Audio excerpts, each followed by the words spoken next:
अतीत के गुलाम मत बनो, भविष्य के निर्माता बनो। साथियों और प्यारे विद्यार्थियों नमस्कार। हम बात कर रहे थे भारतीय संविधान निर्माण की। हमने पिछली क्लास के अंदर बात की थी संविधान सभा के गठन की। 389 सदस्यों की एक संविधान सभा गठित की जाती है कैबिनेट मिशन योजना के द्वारा। उसके बाद में हमने पहला अधिवेशन देखा 9 दिसंबर 1946 से 23 दिसंबर 1946। उसकी महत्वपूर्ण 5 बैठकों के ऊपर भी हमने चर्चा की। उसी क्रम में आज हम बात करेंगे दूसरे अधिवेशन की। दूसरा अधिवेशन या सत्र संविधान सभा का, जो कि 20 जनवरी 1947 से 25 जनवरी 1947 तक चला था। कुल 5 बैठकें हुई थी प्यारे विद्यार्थियों। इसके अंदर सबसे महत्वपूर्ण है 22 जनवरी वाली बैठक। 22 जनवरी 1947 को उधर से प्रस्ताव स्वीकार या पारित हुआ था, जो कि हमने पिछली क्लास के अंदर बात की थी कि 13 दिसंबर 1946 को नेहरू के द्वारा उधर से प्रस्ताव पेश किया गया।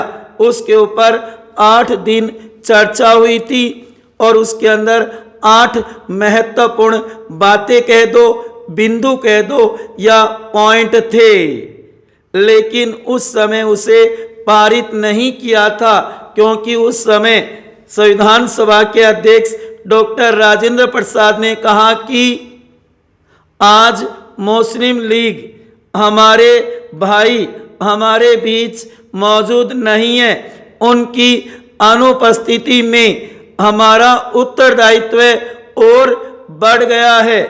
मैं आशा करता हूं कि वो जल्दी ही हमारे बीच मौजूद होंगे। कहने का मतलब पहले अधिवेशन में जो मुस्लिम लीग नहीं आई थी, बहिष्कार कर रखा था संविधान सभा का, उनके इंतजार में डॉक्टर राजेंद्र प्रसाद ने ये बात कही। तब उधर से प्रस्ताव अगले वर्ष 1947 में पारित होता है 22 जनवरी को।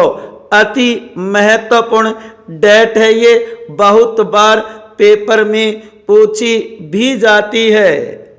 प्यारे विद्यार्थियों, मोहनलाल सक्सेना ने उधर से प्रस्ताव का उर्दू में अनुवाद किया। ये क्वेश्चन भी आ सकता है, बहुत बार पूछा जाता है कि उधर से प्रस्ताव का उर्दू में अनुवाद किसने किया? मोहनलाल सक्सेना ने किया। इसे याद कर लेना, नोट कर लेना। उसके बाद में इसी अधिवेशन की 25 जनवरी 1947 की तारीख को एच.सी. मुखर्जी को निर्विरोध उपाध्यक्ष निर्वाचित किया जाता है। कहा जाता है कि संविधान सभा के एक उपाध्यक्ष न होकर के 2 उपाध्यक्ष हुए थे, जो कि एक तो एच.सी. मुखर्जी और दूसरे होंगे वी.टी. कृष्णमाचारी, जो कि प्यारे विद्यार्थियों कहा जाता है एच.सी. मुखर्जी 2 बार निर्वाचित हुए थे, जो कि एच.सी. मुखर्जी ब्रिटिश भारतीय प्रांतों से, वहीं आप देखोगे वी.टी. कृष्णमाचार्य वो देसी रियासतों से संबंधित होंगे। वैसे कहा जाता है कि नियम समिति ने तो 5 उपाध्यक्षों की व्यवस्था की थी। ठीक है प्यारे विद्यार्थियों, इस बात को नोट कर लेना कि 25 जनवरी 1947 को एच.सी. मुखर्जी, हरेंद्र कुमार मुखर्जी को निर्विरोध उपाध्यक्ष निर्वाचित किया जाता है। और इनका जो क्षेत्र था वो बंगाल में था। विभाजन के बाद वह पाकिस्तान में चला जाता है, तो कहते कि ये वापस पुनर्गठन के बाद वापस संविधान सभा के सदस्य बने और उसके बाद पुनः उपाध्यक्ष निर्वाचित होते हैं। उसके बाद में तीसरा अधिवेशन या सत्र जो कि 28 अप्रैल 1947 से 2 मई 1947 तक चला था। कुल 5 बैठकें हुई थी इसके अंदर प्यारे विद्यार्थियों। और कहा जाता है कि इस समय तक ये स्पष्ट हो गया था कि देश का विभाजन होकर रहेगा। इस सत्र में नेहरू ने देशी रियासतों संबंधी समिति की रिपोर्ट पेश की जिसमें उनके बीच स्थानों के वितरण की व्यवस्था भी की गई थी। तो वैसे कोई महत्वपूर्ण नहीं है तीसरा अधिवेशन। उसके बाद में चौथा अधिवेशन या सत्र जो कि 14 जुलाई 1947 से 31 जुलाई 1947 तक हुआ था और इसके अंदर कुल 14 बैठकें हुई थी।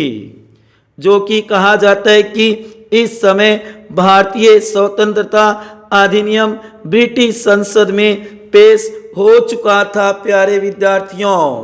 और कहा जाता है कि चौथे अधिवेशन की सबसे महत्वपूर्ण जो घटना है वह है 22 जुलाई 1947 को भारत का जो तिरंगा था ना उसे राष्ट्रीय ध्वज के रूप में स्वीकार कर लिया या अंगीकृत कर लिया था। 22 जुलाई 1947। तो ध्यान देना ये बात कब की है, चौथे अधिवेशन या सत्र की है 22 जुलाई। उसके बाद में पांचवा अधिवेशन या सत्र जो कि 14 अगस्त 1947 से 30 अगस्त 1947 तक कुल 11 बैठकें होंगी पांचवें अधिवेशन में। जो कि इसी अधिवेशन में 14-15 अगस्त की मध्य रात्रि को भारत को स्वतंत्रता या आज़ादी मिली थी। पांचवें अधिवेशन की बात है। तो क्वेश्चन बन सकता है कि भारत को स्वतंत्रता या आज़ादी संविधान सभा के कौन से अधिवेशन में मिली, तो ध्यान रखना पांचवें अधिवेशन में। प्यारे विद्यार्थियों कहा जाता है कि इसी अधिवेशन के समय गवर्नर जनरल लॉर्ड माउंटबेटन ने सदन को संबोधित भी किया था। इसी अधिवेशन की 29 अगस्त 1947 की तारीख को सत्यनारायण सिन्हा के प्रस्ताव पर प्रारूप समिति का गठन किया गया था। जो कि प्रारूप समिति कह दो, मसौदा समिति कह दो, पांडुलेखन समिति कह दो, ड्राफ्टिंग कमेटी कह दो, एक ही बात है। जो कि सत्यनारायण सिन्हा के प्रस्ताव पर 7 सदस्यों की प्रारूप समिति का गठन किया जाता है, ऐसा उन्होंने प्रस्ताव पेश किया था।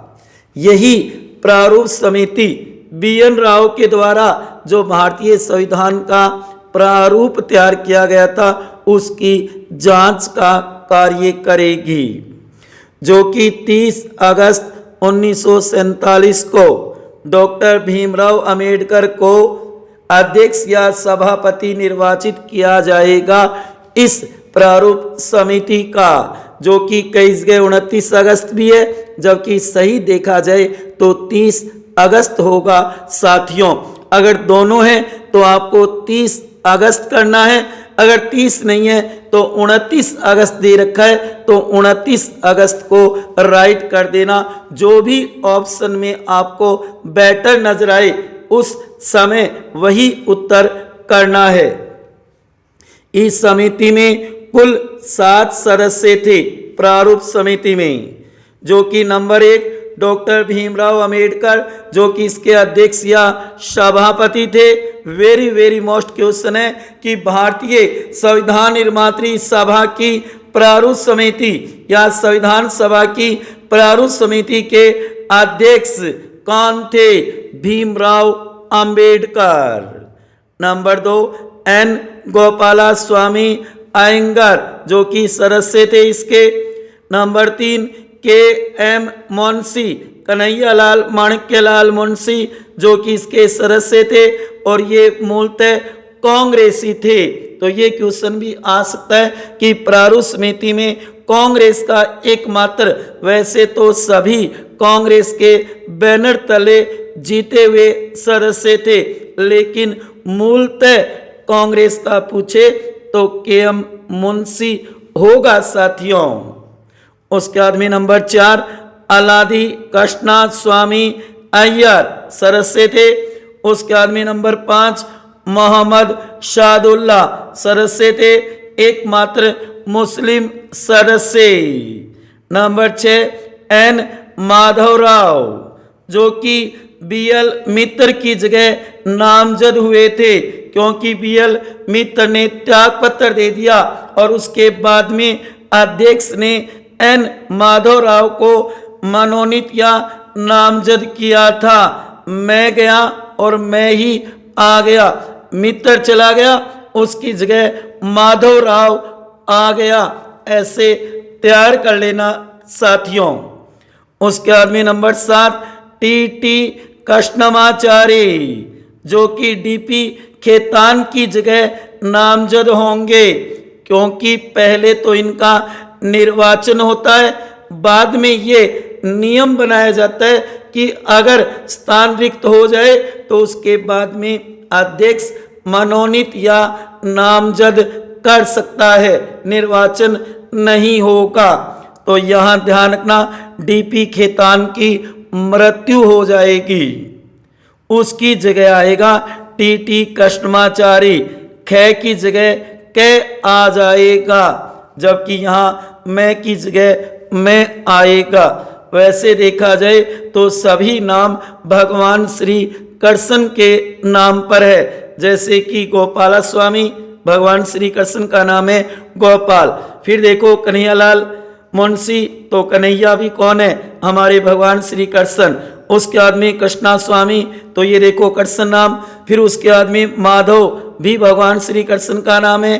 फिर उसके आदमी कृष्णमाचारी, ये भी भगवान श्री कृष्ण का ही नाम है। और यहाँ सादुल्ला जो कि भगवान श्री कृष्ण के मित्र थे, सुदामा, सुदामा से बना दो शादुल्ला। इस तरीके से इन सदस्यों को तैयार कर सकते हो।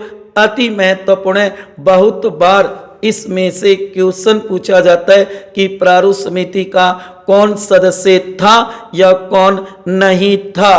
तो ध्यान रखना, डॉक्टर राजेंद्र प्रसाद नहीं थे, सरदार वल्लभ भाई पटेल नहीं थे, पंडित जवाहरलाल नेहरू नहीं थे, बी.एन. राव नहीं थे, क्योंकि ऑप्शन में इन्हीं में से नाम देंगे।